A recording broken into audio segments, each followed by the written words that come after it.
Mesa Política. Análisis, contexto y mirada feminista de la realidad. Comenzamos.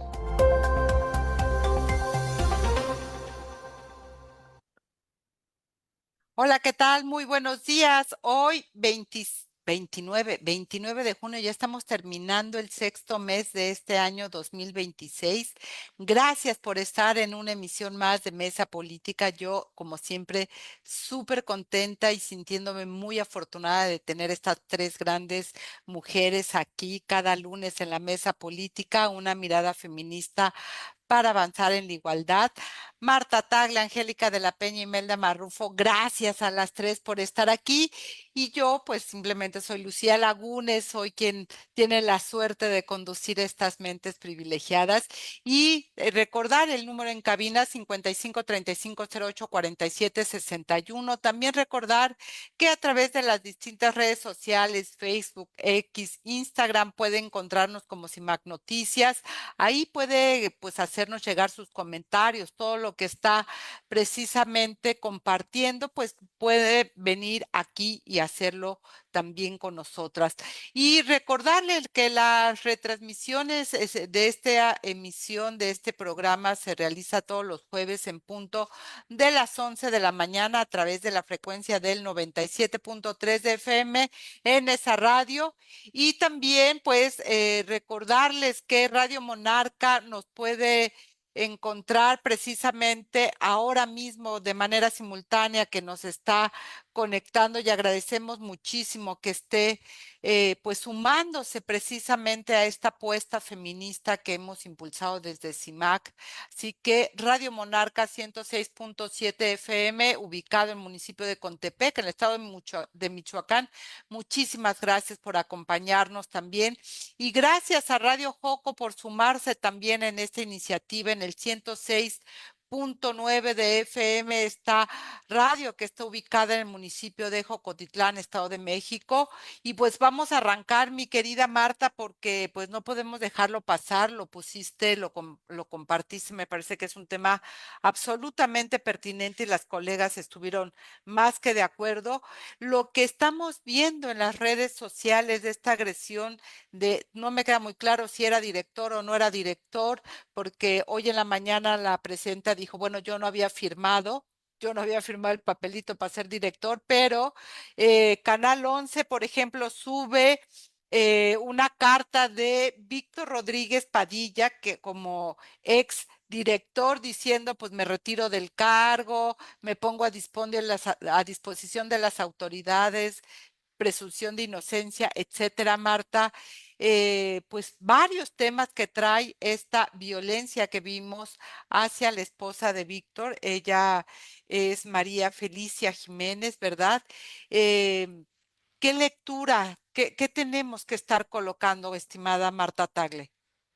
Hola, queridas colegas, qué gusto saludarlas este lunes, como cada lunes en la mesa política y a la audiencia que se suma a esta conversación. Pues sin duda es un tema obligado que ha puesto sobre la mesa Imelda Marrufo con la intención de tratar algo que sale a la luz a raíz de que María Felicia comparte los videos de la agresión de la que fue víctima por parte de su esposo, justamente Víctor Rodríguez Padilla, quien, si bien no se tiene claro si era o no director del Instituto Nacional de Energías Limpias, de Electricidad de Energías Limpias, el INEL, sí nos queda clarísimo que hasta hace muy poco tiempo era el director de Pemex, y un director de Pemex que, más allá de que nos vamos a ver si dio o no resultados, pues salió muy cuestionado y quedaba como muy en evidencia, porque así lo manifestó la presidenta, que era cercano a la presidenta, que por eso lo había invitado, lo conoce de su época universitaria.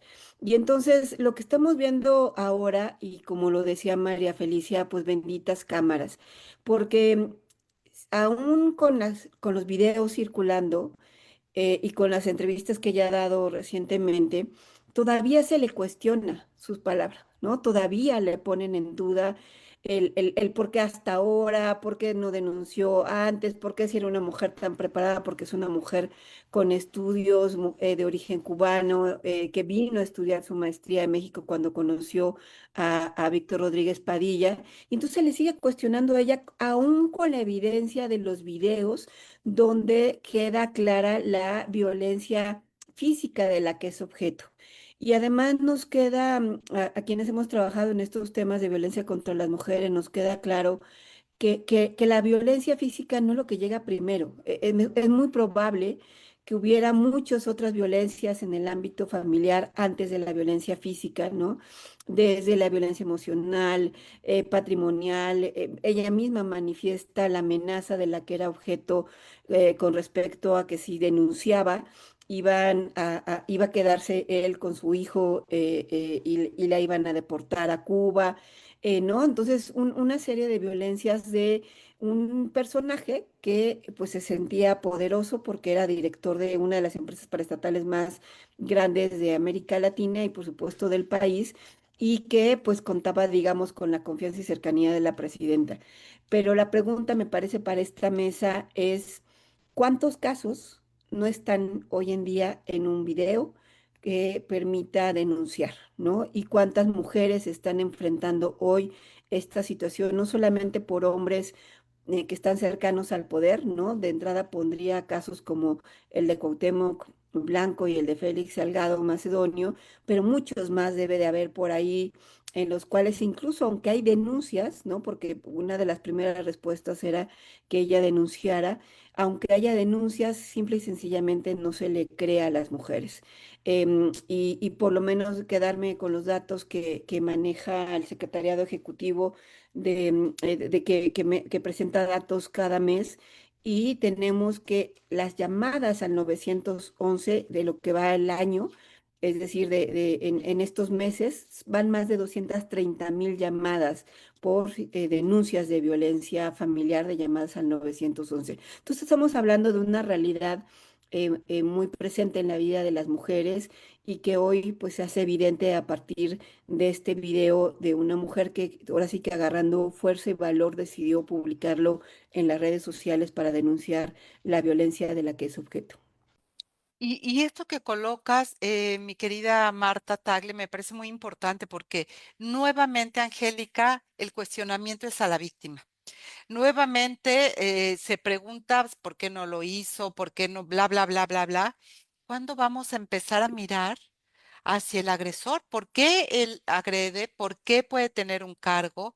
¿Cuál es el entorno que le está permitiendo vivir en esa violencia misógina, machista que vivimos todas las mujeres en diferentes momentos de nuestra vida, mi querida Angélica? Bueno, queridísimas, en primerísimo lugar, necesitamos seguir poniendo, pues prácticamente todos los días en la mesa, en todas las mesas, en todas las pantallas, en todo lo que escribimos, en todas las voces que alzamos para decir, señalar que la violencia contra las mujeres no es un asunto nuevo, es un asunto estructural, es un asunto que tiene miles de años, tiene que ver por la condición de ser mujeres. No se puede comparar la violencia que sufren los hombres porque es otra cosa. No estoy demeritándola de ninguna manera, mueren más hombres asesinados que mujeres, pero las formas que se utilizan contra las mujeres, estas violencias que son esgrimidas por una relación de poder de los hombres contra las mujeres y que están explicadas desde el feminismo sistémicamente, nos demuestran hoy una vez más que a pesar de los videos, de que la doctora María Felicia Jiménez tuvo que tomar medidas para videograbar las agresiones que recibía de este señor, su esposo, pudiera ella tener credibilidad. Porque además resulta que aun cuando sea doctora, tenga una profesión, muchas mujeres están prácticamente dependiendo totalmente del hombre, no tienen profesión, tienen muchos hijos, no saben a dónde ir, tienen que aguantar al agresor, al violentador, años en sus casas, ¿sí? En el caso de ella, pues tiene una carrera, tiene manera de sobrevivir, tiene un espacio académico importante, pero las vulnerabilidades siguen estando ahí presentes y él las sabe, las sabía y se aprovechaba de todas ellas. No las voy a enumerar, y aquí Marta ha mencionado algunas cosas muy importantes. Es una mujer que todavía ahorita sigue batallando para que le puedan creer.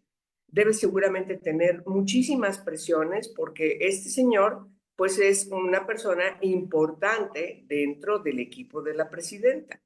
Yo no sé ni puedo asegurar absolutamente qué tan cercano sea la presidenta, pero bueno, forma parte del círculo de confianza de la presidenta al haber estado en Pemex y ahora en este Instituto de Energías Limpias. Entonces, me parece que la presidenta ha dicho que la va a apoyar, que va a investigar.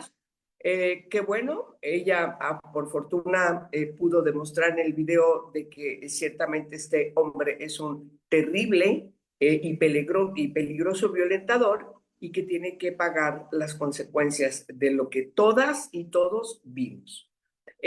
Bueno, pues yo solamente quiero poner en la mesa que efectivamente ella tenga justicia, acceso a la justicia como tiene que ser, como dice la ley, pero también es una llamada de atención sobre cuántas mujeres pueden montar un, una cámara, o dos o tres, no sé cuántas, pero cuando menos una cámara con todo sigilo para que pueda tener las pruebas grabadas respecto de las violencias, algunas feminicidas que sufren todos los días. Me parece que ese es un asunto, queridas, que tenemos que seguirlo poniendo en la mesa, pero además darle un contexto. El contexto correcto es que este es un problema sistémico, estructural, que hay leyes que luego, si nos descuidamos, las van a desaparecer, como quieren hacerlo con la paridad, y que necesitamos unirnos las mujeres de todas las organizaciones, de todas las tendencias para evitar que solamente quede en la ley la persecución de este delito. Necesitamos exigir una respuesta de Estado, como lo hemos dicho en todas y cada una de las exposiciones de motivos cuando estamos hablando de este gravísimo delito. Por lo tanto, necesitamos que haya una respuesta de Estado, querida Lucía. Yo quiero poner en la mesa de discusión que necesitamos dar una respuesta de Estado para que este tipo de problemas ancestrales encuentren el banquillo de la justicia como tiene que ser y la protección a las mujeres y a sus familias. Y ahí está el reto, porque lo que hoy dijo la presidenta, entre otras cosas, mi querida Angélica e Imelda, es que este es un tema que lo tiene que resolver Morelos, porque ocurrió en Morelos. Y regresando del corte, mi querida Imelda, me gustaría que entraras precisamente a este asunto, porque es lavarnos las manos también desde la federación y la respuesta de Estado pues tendría que ser clarísima de asumir la tarea que le toca ya que está en la Constitución, una vida libre de violencia para todas las mujeres. Em, Angélica lo decía y es algo que desde el feminismo se ha estado señalando, es la respuesta del Estado para garantizar una vida libre de violencia para las mujeres, para hacer las tareas que le toca hacer a cada una de las instituciones. Y cuando yo escuchaba en la mañana a la presidenta, me daba la impresión que era como un poco lavarse las manos. Ella dijo eso, que se aplique la ley, que no habrá impunidad, que esto le toca a Morelos porque ahí ocurrió, así que la fiscalía de aquel estado lo va a tener que resolver. Y bueno, hoy mismo, pues él decía que se ponía a disposición de las autoridades y que él estaba convencido que habría presunción de inocencia. Es decir, este juego nuevamente, Imelda, que tú lo conoces muy bien, de los agresores que aún con toda la evidencia, porque eso es lo más sorprendente, lo decía Marta, lo decía Angélica, esta mujer tuvo que hacer una estrategia porque sabía que no le iban a creer, sabía que tenía que tener pruebas y aún teniendo esas pruebas, iba a pasar lo terrible que pasan muchas mujeres, que es ser cuestionada, cuando el que tendría que estar en el banquillo de los acusados sería él, y como lo dice Giselle Pelicot, la vergüenza tiene que estar del lado del agresor, no de las víctimas. Así que él tendría que estar dando en dado caso, siendo cuestionado, porque no hay ninguna justificación de la violencia que vimos, Imelda. Sí, hola, ¿qué tal, Lucía? Pues saludándolas, por supuesto, a Marta, Angélica, a ti y a todo el equipo y a quienes nos escuchan y nos siguen y comparten en las redes sociales. Efectivamente, Lucía, como tú lo señalas, pues todo lo que se abre a partir de también la postura desde las autoridades, sobre todo también federales. Yo quiero comentar a propósito de lo que decía Angélica, querida, que en alguna de las videos, ¿no? Que vimos de la presidenta con este sujeto, ella comentaba que lo había conocido cuando estudiaban, ¿no? Que él era un estudioso, investigador de la UNAM y que le había pedido que tenían una relación, lo conocía, eran amigos, y que tenía que le había propuesto que le ayudara en la Secretaría de Energía por lo menos en un año y que ya se había cumplido ese año, ¿no? Entonces sí refería una amistad, ¿no? Con él desde la universidad. Por eso fue que lo invitó a estar como secretario bueno, de Pemex, una de las instituciones más, por supuesto, importantes a nivel económico y político. Y recalcar, Lucía, que efectivamente es cierto que en términos de la investigación estrictamente penal, ¿no? Y de la carpeta de investigación que se lleva a cabo, pues se da y se debe abrir en el estado de Morelos. También es cierto, por otro lado, que dadas las condiciones de este caso, Lucía, se debe de tener un acompañamiento, una vigilancia y un apoyo de la autoridad federal, porque este caso debe ser analizado desde el riesgo en la que ella se encuentra, Lucía. La seguridad de la propia, de ella, pero también la protección de sus hijas o hijos que tenga. Yo recuerdo que en el video que está por ahí también en las redes, se ve un niño pequeño, ¿no? Que sale corriendo a esconderse en una de las habitaciones. Entonces es importantísimo que sí se acompañe también desde el ámbito federal, es una responsabilidad del Estado, porque Lucía, recordemos, y para nuestra audiencia, que ya en marzo pasado, Violeta Sánchez, ¿no? Relató, yo la vi en un programa de Aristegui, Noticias, que el vicealmirante, un sujeto de nombre René Olivas, Canto Oliva, vicealmirante, había vivido violencia, digamos, de este sujeto, de este vicealmirante, y comenta que otras mujeres también, ¿no? Parejas de los almirantes, también vivían violencia. ¿Y qué fue lo que ocurrió? Pues que este señor, el vicealmirante, le echó toda la caballada, ¿no? De abogados y despachos jurídicos para, digamos, contrarrestar. Por eso me parece importantísimo, Lucía, que si bien el caso se siga como lo es pertinente en el ámbito penal por Morelos, es muy importante la protección por parte de las autoridades. Y yo quiero destacar que digamos, 3 de 3 contra la violencia, ¿no? Por supuesto, debe de estar muy bien, digamos, definida en el caso de los servidores públicos, no dejar pasar, porque como ya lo señalaba Marta, ya han dejado pasar muchos casos, ¿no? Marta señalaba el de Cuauhtémoc Blancos, el de Salgado, el de Félix, Macedonio. Yo recuerdo, además de este caso del vicealmirante, también el de Andrés Ruemer, otro funcionario también, digamos, con muchas influencias. El de Martín Alberto Medina, este caso del empresario tabasqueño, digamos que bueno, que ya fue referido en su tiempo, ¿no?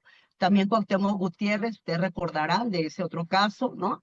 Y bueno, pues decir que en ese sentido, nada más como dato duro, además del que Marta nos señalaba, de este dato de más de 230,000, decía Marta, de acuerdo a los datos del secretario ejecutivo, de solo en el mes de enero a mayo de este 2026, señalar que se han abierto 113,000, más de 113,000 carpetas de investigación, Lucía, desde solamente en esos 5 meses del año. Y bueno, por eso me parece que es importante que se atienda y sobre todo que se informe el tipo de protección que se le está dando a ella, ¿no? A sus hijas, a sus hijos, y que vaya más allá, digamos, de la denuncia, que no se le deje sola por parte de las autoridades, Lucía. Y a ver, muchas gracias, mi querida Imelda. Varias cosas que ha señalado. La ley dice claramente la Constitución que el Estado debe garantizar una vida libre de violencia contra las mujeres. Ya no lo recordaba Angélica de la Peña. La respuesta tiene que ser del Estado. La presidenta también dijo hoy, mi querida Marta, que ella no había tenido ningún contacto con la víctima y que era la Secretaría de las Mujeres la que había entrado en contacto. Una secretaría que hay que recordar que tiene un nombre, pero no una titular, porque la persona que se supondría llegar en algún momento a esa secretaría, pues sigue siendo la presidenta del Senado de la República de nuestro país.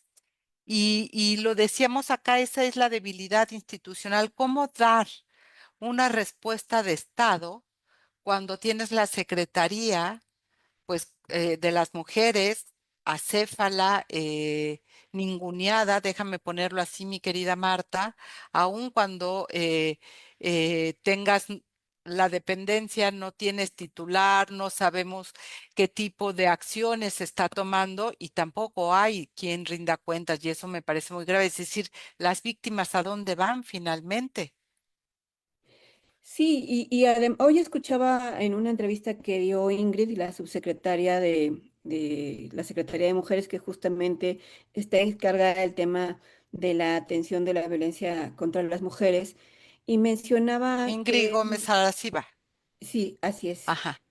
Y decía que, que en lo que va del sexenio, en la línea 079 llevan la atención de 4,000 llamadas, ¿no?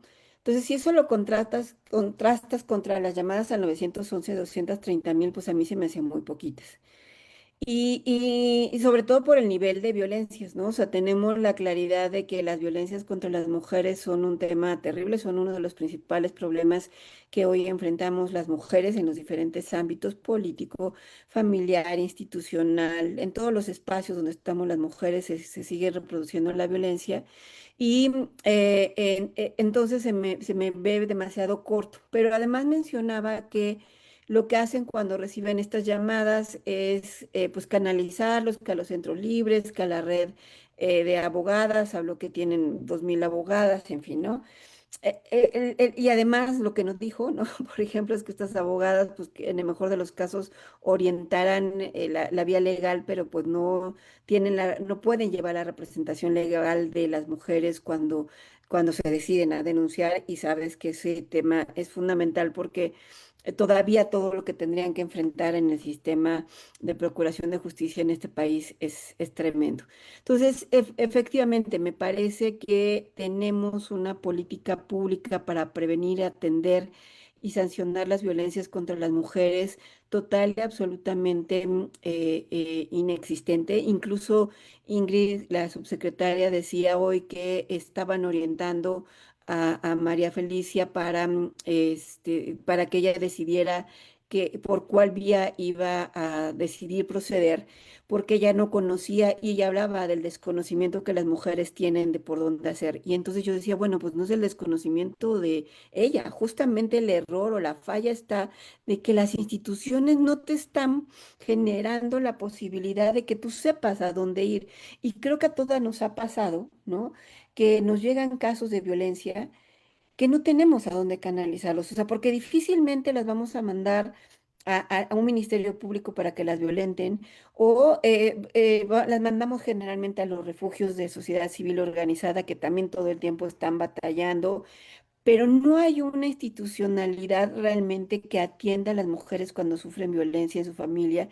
Y entonces tenemos estas mujeres que no saben dónde acudir, que, o sea, imagínense tratándose de una mujer como ella, tiene estas condiciones en las cuales incluso no tenía a dónde ir y tuvo como que Acudir. esperar a que, a que tuviera evidencias y que, digamos, estuviera en este limbo el señor de que ya no era director del PEMES ni tampoco era director del INEL. Entonces, digamos, ella tenía herramientas y ni así tenía dónde acudir y tuvo que acudir a las redes sociales para que se hiciera viral el asunto. De otra manera, ella seguiría sufriendo violencia familiar, vicaria, por el tema de la amenaza contra el hijo común que tienen y además la amenaza de ser deportada. Pero si ella con, digamos, a las herramientas que no tenía dónde acudir, ¿qué pasa con todas las demás mujeres que en el día a día están sufriendo múltiples violencias y que además antes decíamos, bueno, es que la fiscalía te espera que vengas con Ah, el ojo de fuera, ¿no? Cuando además estamos hablando de que hay múltiples violencias en el ámbito de la familia y no necesariamente siempre es una violencia física y a las mujeres no les creen cuando presentan denuncias. claro, y nos vuelve a colocar acá el tema central, que es esta desigualdad de poder, ¿no? Él, un hombre con un entorno político, económico que lo sigue sustentando, y ella, por supuesto, sin una red de apoyo, sin condiciones, que eso, entre otras muchas cosas, es lo que coloca. Y para antes de irnos al corte, Angélica, precisamente María Luisa Garfias hace el comentario acá en relación a esta visión de Estado que tú has colocado muy pertinentemente. Ella dice dejarlo en una entidad federativa, el caso, que lo resuelva, es un asunto, es como dejar un asunto particular en un territorio y no como un asunto de Estado. Entiendo la parte jurídica que ha puesto Imelda, pero es más allá de la parte jurídica. ¿Dónde están las instituciones y dónde está la respuesta del Estado frente a esto? Y los 6 casos que han ido señalando cada una de ustedes, Imelda, Marta, que han ocurrido y que siguen estando, digamos, amparados por la sombrilla de la impunidad de los hombres del poder económico, del poder político y militar. Y saludos también a quienes nos están sintonizando: Antonia Luján, Norma Lagunas, Yadira Cortés, María Luisa Garfias, Susana Gil, Gaby Cisneros. Muchas gracias, tía Car. Muchas gracias por estar como cada lunes aquí. Angélica, lo que tú has colocado pues es central, es nodal. Lo que se requiere es la respuesta del Estado. Y yo te pregunto, ¿dónde está la respuesta del Estado o cómo tendría que darse, mi querida Angélica? Porque está claro que no está. ¿Cómo tendría que ser esa respuesta? Bueno, me parece que hay que recurrir a lo que dice la ley, lo que dicen los tratados internacionales, lo que estamos obligados como Estado, parte de los tratados internacionales, pero insisto, hay una armonización muy importante en México, somos quizás de los más calificados en la armonización legislativa, tanto de la CEDAW, que es la Convención sobre la Eliminación de todas las formas de discriminación contra las mujeres, como la que tiene vigencia en el ámbito interamericano, que es la Convención Belén do Pará, que nos mandata a prevenir, sancionar y erradicar la violencia contra las mujeres. Son dos caminos, la prevención y la parte punitiva. Nuestra ley mexicana, la Ley General de Acceso de las Mujeres a una Vida Libre de Violencia, no es una ley punitiva, es una ley que está en este lado, es la ley de prevención. Los códigos penales, todo esto está de este lado, es lo que habla de las sanciones. Me parece que está clarísima la armonización. La violencia contra las mujeres, tenemos que repetirlo hasta el cansancio, violenta los derechos humanos de las mujeres, interrumpe su derecho fundamental a tener acceso, es un derecho fundamental, inalienable, indivisible y progresivo y universal, por supuesto, de que las mujeres tienen derecho a acceder a una vida libre de violencia desde que nacen hasta que mueren. En México, las encuestas nos siguen reiterando que las que hace el INEGI, ¿sí?, sobre las relaciones en el hogar, nos siguen reiterando desde hace años que 2 de cada 3 mujeres entre 15 y 40 años sufren ha sufrido algún tipo de violencia.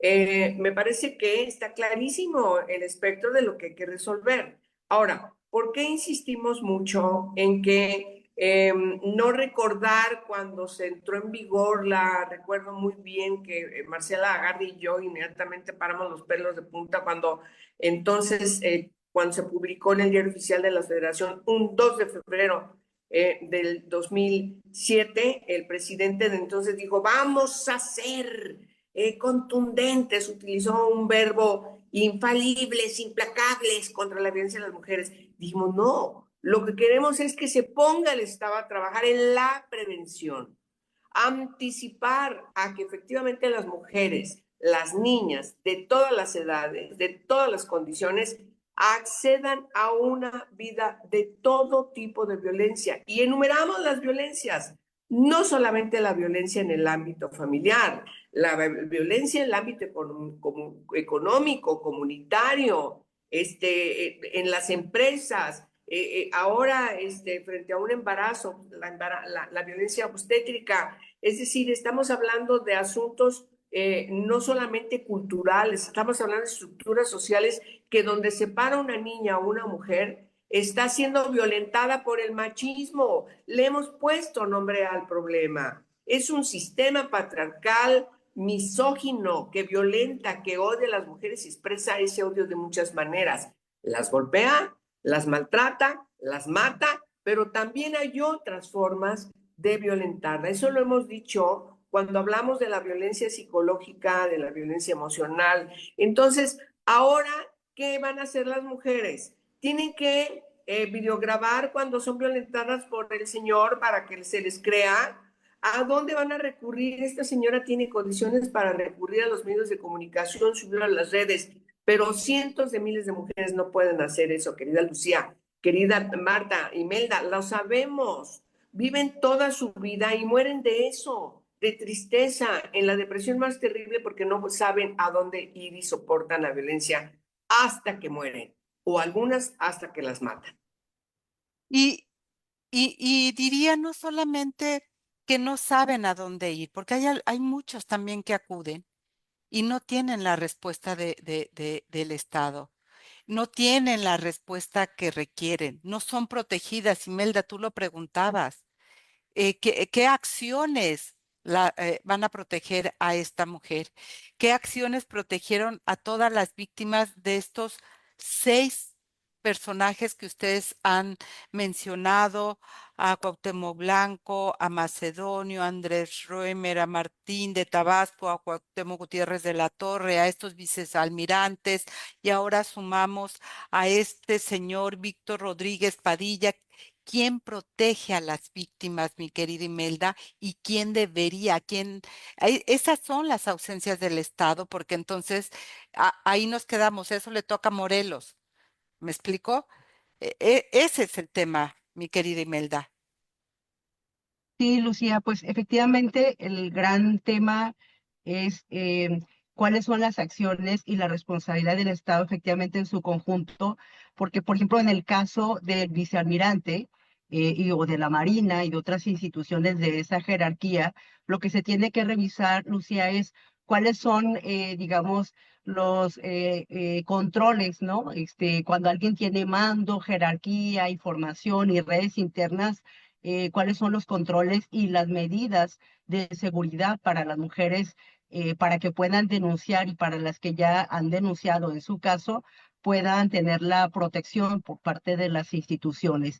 A mí sí me hace pues mucho ruido y preocupación sobre todo el hecho que se ha mencionado de que las abogadas que tenga o que tiene la Secretaría de las Mujeres pues solo orienten y no representen casos en los diversos tribunales. Eso me parece que sigue colocando el costo, Lucía, en las mujeres, digamos, que financien de sí mismas y eso está difícil, o sea, es muy complicado que una mujer pueda pagar este tipo de procesos de representación.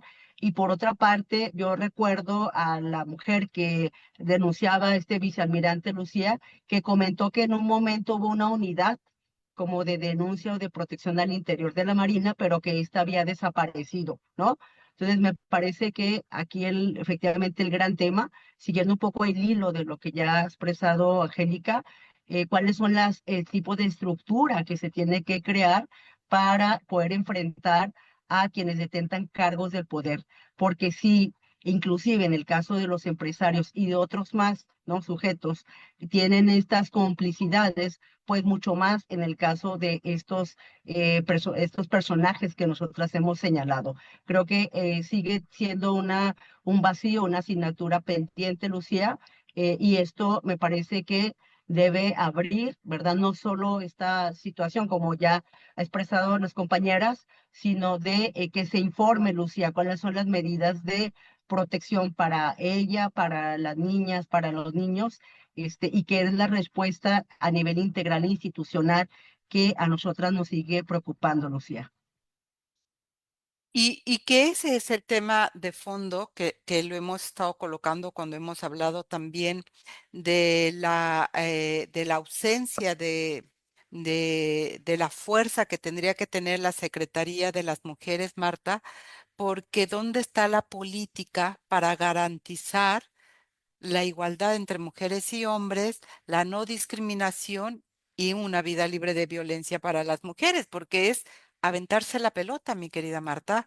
Y si quieres, antes de irnos a un corte, una primera idea, recuperamos después del corte contigo, Marta. No, yo creo que el gran dilema de lo que se está planteando acá es que justamente eh, no hay política pública para prevenir y atender las violencias. O sea, si se revisa más a fondo digamos, por más que insiste la Secretaría de las Mujeres en que sí medio coordinan el tema de los centros de justicia para las mujeres, aunque cae la responsabilidad en las fiscalías, etcétera. La única política pública que tiene la Secretaría de las Mujeres, y eso sí se le puede llamar política pública, es el tema este de los centros libres y de la red de abogadas, ¿no? Los centros libres, ya lo hemos hablado aquí, simple y sencillamente no tienen la intención realmente de atender las violencias que viven las mujeres, sino más bien es como una aspirina frente al problema de llega una mujer y le ofrecen programas sociales y le integran a una red que es lo que les interesa a este gobierno.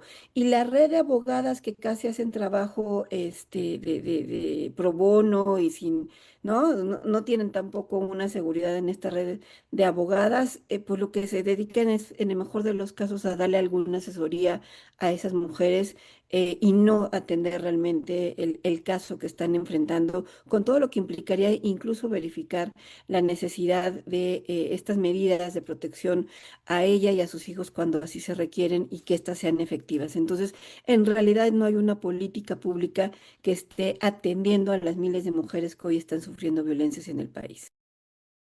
Y las instituciones se lavan las manos, es decir, esto es de Morelos, la secretaría que haga su chamba, la presidenta dice, pues no nos toca, nosotros solo cero impunidad, un discurso que no termina en concretarse, aún teniendo los mandatos que ya nos recordaba Angélica, tanto a nivel internacional como a nivel nacional. Tenemos las leyes, la constitución, etcétera, propuestas que se han ido desarrollando a lo largo de los años y que se vacían de contenido, se olvidan, como los centros de justicia, como estos espacios que llamaron en su momento Ciudad Mujer, ¿no? En fin, que van inventando cosas y se quedan sin concretarse, y aquí están los resultados, porque el Estado, volvemos al tema, no se hace cargo de lo que le toca. Y eso es lo que tenemos el día de hoy con esta denuncia, por supuesto, de María Felicia, de esta ingeniera, que pues ha tenido que hacer todo lo que ha tenido que hacer para poder demostrar, y aún así se le sigue cuestionando. Y bueno, mi querida Angélica, ¿cómo, cómo mover? ¿Qué hacer?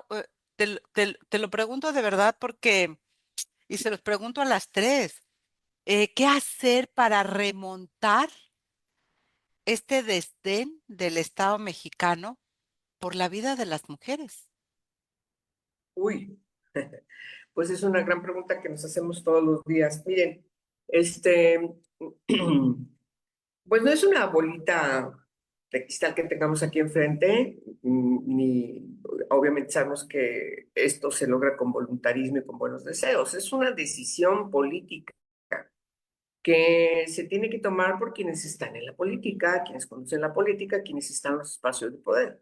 Si quienes llegan no están comprometidas o comprometidos con estas causas, pues seguimos batallando como batallamos todos los días, así de sencillo. Me parece que aquí se mencionaba como la Secretaría de las Mujeres, que muchas simpatizamos con su constitución, como un espacio dentro del gabinete para avanzar justamente en estas políticas públicas a favor de los derechos humanos de las mujeres y las niñas, pues pudiera ser una respuesta desde el Estado más adelante, incluso de las atribuciones que tiene un instituto. Yo confío mucho que ahora con la llegada de Laura Castillo, a quien conozco desde hace muchísimos años, hemos sido aliadas de muchas causas, hoy tenga una conducción política como lo requiere la Secretaría. Ella tiene una gran experiencia, le conozco muchas cosas, también en el ámbito, aunque no tenga tanta visibilidad pública en temas que tengan que ver específicamente con los derechos de las mujeres, tiene experiencia y siempre fue una aliada de las causas que impulsamos adentro del PRD. De todas maneras, yo quiero decirles a todos ustedes que creo que no debemos dejar de soltar las riendas ni bajar la guardia respecto de todo lo que estamos haciendo. Ese sería mi mensaje para que mis queridas compañeras completen con su intervención, su opinión. Hay que confiar en que necesitamos llevar y pugnar por eso, llevar políticas a que estén en los espacios de decisión. ¿Qué hacer, mi querida Imelda? La pregunta es la misma porque eh, la claridad está, ¿no? Están las leyes, insisto, están las iniciativas. Dice Angélica, es una decisión política, sin lugar a dudas. Eh, ¿Por dónde se destraba la inacción? Te preguntaría, mi querida Imelda, ¿por dónde crees que tendría que hacerse? Sí, Lucía, pues considero que efectivamente me parece que falta, digamos, a la propia Secretaría de las Mujeres hacer una propia autoevaluación y esperamos que en cuanto tenga, digamos, el liderazgo, la nueva titular, se pueda hacer esta, porque habría que replantear, Lucía, varios de las programas o la política que hoy se tiene en México, en el que evidentemente me parece a mí que se ha venido como explorando y a veces planteo más de ocurrencias vinculadas a lo que Marta ya señalaba ahorita, más a los programas sociales, ¿no? O este tipo de listados. Y creo que tema, digamos, esta situación que ha ocurrido con este video, pues no debe de quedarse como un tema, una situación aislada, sino como efectivamente ya lo hemos señalado, parte de una política que sigue siendo, digamos, urgente, ¿no? Tanto en materia de prevención, atención, investigación y sanción. Y a propósito, Lucía, de que estos días pasados se ha discutido mucho sobre la democracia en América Latina, yo también señalaría que la democracia también debe medirse, por supuesto, por la posibilidad que hay para denunciar a hombres, ¿no? A este tipo de personajes que tienen poder, ¿no? Y la democracia también se mide por la posibilidad que tienen las mujeres para recibir protección, verdad, justicia, reparación, sin tener que poner su vida, Lucía, en una vitrina pública, que eso es lamentable. Marta, te toca tratar de irnos construyendo, porque sin lugar a dudas la voluntad política o la decisión política y la democracia son sine qua non, yo diría, para garantizarnos una vida libre de violencia. Si las mujeres no estamos en los espacios libres de violencia, en los espacios políticos, públicos, libres de violencia, pues es difícil remontar también escenarios complejos, cambiar las estructuras que se hay que cambiar y garantizarnos a todas, pues vivir en paz, ¿no, Marta? Sin duda, y yo creo que el caso de la doctora María Felicia Jiménez nos permite volver a poner en el centro un tema del que ya prácticamente no se hablaba, la violencia en el ámbito, las violencias que se viven en el ámbito familiar, ¿no? Porque me parece que se dejó, o sea, se ha venido como normalizando, como que se hablan de otros temas o incluso hablamos de la violencia generalizada que hay en el país y dejamos de poner la mirada en estas violencias que se viven en el ámbito familiar y que miles de mujeres están viviendo.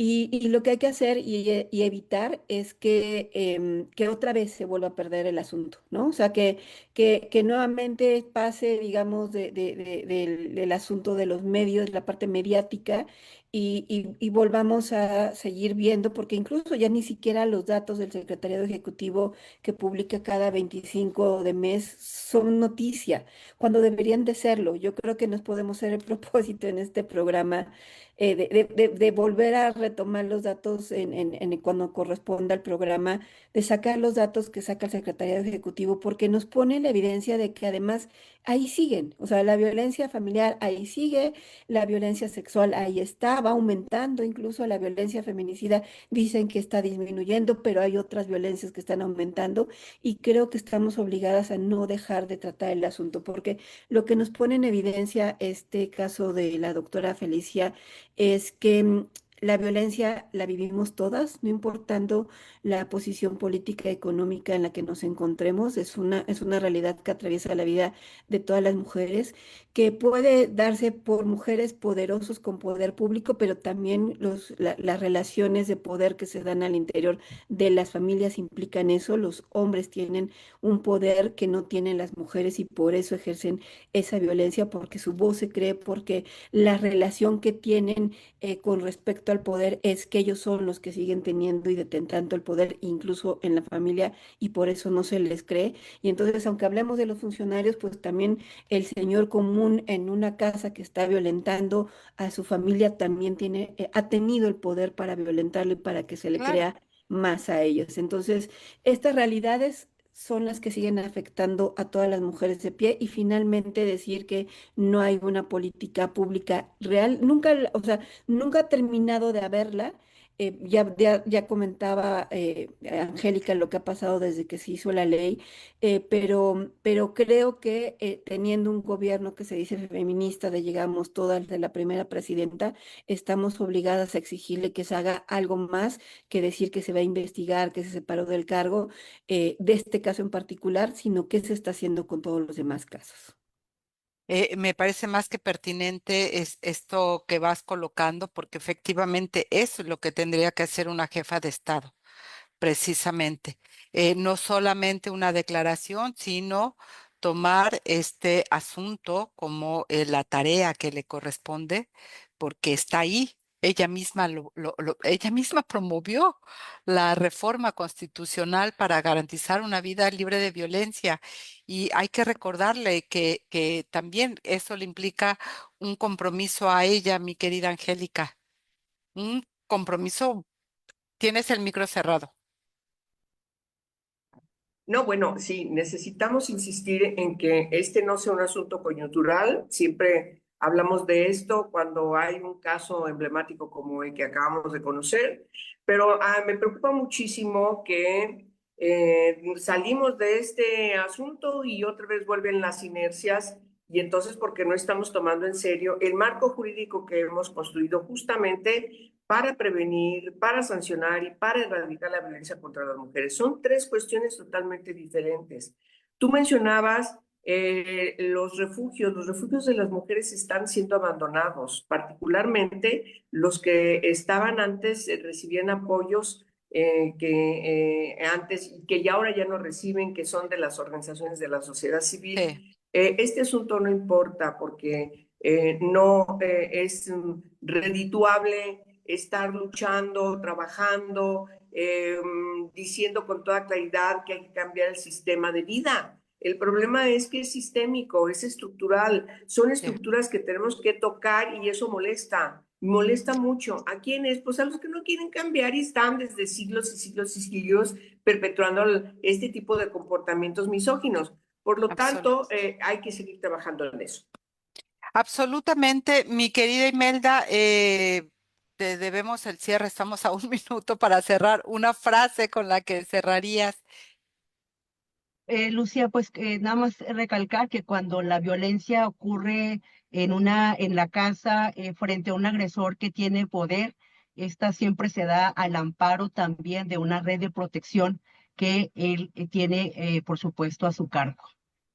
Absolutamente, y por eso no hay que olvidarnos de los nombres de los agresores, y con eso hay que recordar a Cuauhtémoc Blanco, a Félix Salgado Macedonio, a Andrés Ruemer, a Martín, a Cuauhtémoc Gutiérrez de la Torre, a Víctor Rodríguez. Ellos son los que tienen que cargar con la vergüenza y no las víctimas.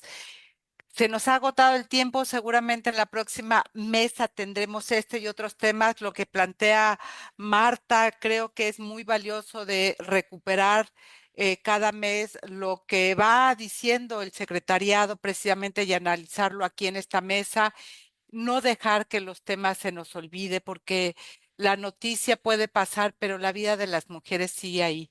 Y hemos visto lo que le implica a cada una poder garantizarse ella misma muchas veces, buscar las condiciones para una vida libre de violencia. Gracias, Maísa Mar, por estar, Rosalba González, Realidades MX, muchísimas gracias, Ana María PC, saludos también a Puebla. Lidia Rita Bonilla, muchas gracias. María Luisa Garfias, gracias también. Y bueno, pues a quienes también nos están escuchando en otras plataformas. Gracias, Imelda Marrufo, Angélica de la Peña por estar, Marta Tagle por estar esta mañana aquí como siempre. Pues recuerden que la producción estuvo a cargo de Yasmín Hernández y Georgina Monroy. Yo soy Lucía Lagunes Huerta. Nos escuchamos el próximo lunes en punto de las 10 de la mañana. Agradecer como siempre en esa radio que retransmite todos los jueves a las 11 de la mañana por el 900.3 de FM, la emisión que hoy estamos haciendo, y agradecer por esta transmisión simultánea a Radio Monarca en el 106.7 de FM, esta radio que está ubicada en el municipio de Contepec, en el estado de Michoacán de Ocampo, y también a Radio Joco en el 106.9 de FM, esta radio de Jocotitlán, Estado de México, que también se suma a ampliar las voces de las mujeres. Muchísimas gracias. Nos escuchamos, nos vemos el próximo lunes. Tenga excelente semana. Hasta la próxima. Esto fue Mesa Política. Gracias por escuchar.